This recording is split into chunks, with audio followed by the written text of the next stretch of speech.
हरे कृष्ण हरे Ram channel में आप सभी का बहुत बहुत स्वागत है। आज हम श्रीमद् भगवत गीता के पहले अध्याय का 41वां श्लोक के बारे में जानेंगे। अर्जुन कहते हैं, संकरो नरकायैव कुलघ्राणाम कुलस्य च पतन्ति पितरो होशाम लुप्त पिंडो दक्रिया। तात्पर्य है कि अवांछित संतानों की वृद्धि से निश्चय ही परिवार के लिए तथा पारिवारिक परंपरा को विनष्ट करने वालों के लिए नारकीय जीवन उत्पन्न होता है। ऐसे पतित कुलों के पुरखे गिर जाते हैं क्योंकि उन्हें जल तथा पिंड दान देने की क्रियाएं समाप्त हो जाती हैं। सकाम कर्म के विधि विधानों के अनुसार कुल के पितरों को समय समय पर जल तथा पिंड दान दिया जाना चाहिए। यह दान विष्णु पूजा द्वारा किया जाता है क्योंकि विष्णु को अर्पित भोजन के उच्छिष्ट भाग के खाने से सारे पाप कर्मों से उद्धार हो जाता है। कभी कभी पितरगण विविध प्रकार के पाप कर्मों से ग्रस्त हो सकते हैं और कभी कभी उनमें से कुछ को स्थूल शरीर प्राप्त न हो सकने के कारण उन्हें प्रेतों के रूप में सूक्ष्म शरीर धारण करने के लिए बाध्य होना पड़ता है।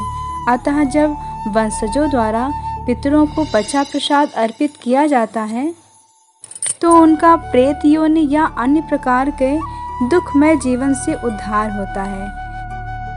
पितरों को इस तरह की सहायता पहुंचाना कुल परंपरा है और जो लोग भक्ति का जीवन यापन नहीं करते उन्हें ये अनुष्ठान करने होते हैं। केवल भक्ति करने से मनुष्य सैकड़ों क्या हजारों पितरों को ऐसे संकटों से उबार सकता है। ऐसा कहा गया है कि जो पुरुष अन्य समस्त कर्तव्यों को त्याग कर मुक्ति के दाता मुकुंद के चरण कमलों की शरण ग्रहण करता है और इस पथ पर गंभीरता पूर्वक चलता है, वह देवताओं, मुनियों, सामान्य जीवों, स्वजनों, मनुष्यों या पितरों के प्रति अपने कर्तव्य या ऋण से मुक्त हो जाता है। श्री भगवान की सेवा करने से ऐसे दायित्व अपने आप पूरे हो जाते हैं। अर्जुन कहते हैं, दोषे रेते कुलघ्राणाम वर्ण संकर कारकै उत्साद्यन्ते जाति धर्माः कुल धर्माक्ष शाश्वता।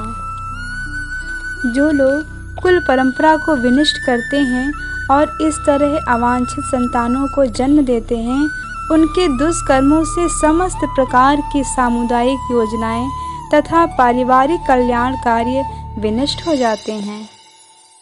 तात्पर्य है कि सनातन धर्म या वर्णाश्रम धर्म द्वारा निर्धारित मानव समाज के चारों वर्णों के लिए सामुदायिक योजनाएं तथा पारिवारिक कल्याण कार्य इसलिए नियोजित है कि मनुष्य चरम मोक्ष प्राप्त कर सके। अतः समाज के उत्तरदायी नायकों द्वारा सनातन धर्म परंपरा के विखंडन से उस समाज में अव्यवस्था फैलती है। फलस्वरूप लोग जीवन के उद्देश्य विष्णु को भूल जाते हैं। ऐसे नायक अंधे कहलाते हैं और जो लोग इनका अनुगमन करते हैं वे निश्चय ही कुव्यवस्था की ओर अग्रसर होते हैं। अर्जुन कहते हैं, उत्सन्न कुल धर्माणाम मनुष्याणाम जनार्दन नरके नियतम वासो भवतीत यन सुश्रुमो। हे प्रजापालक कृष्ण, मैंने गुरु परंपरा से सुना है कि जो लोग कुल धर्म का विनाश करते हैं वे सदैव नरक में वास करते हैं।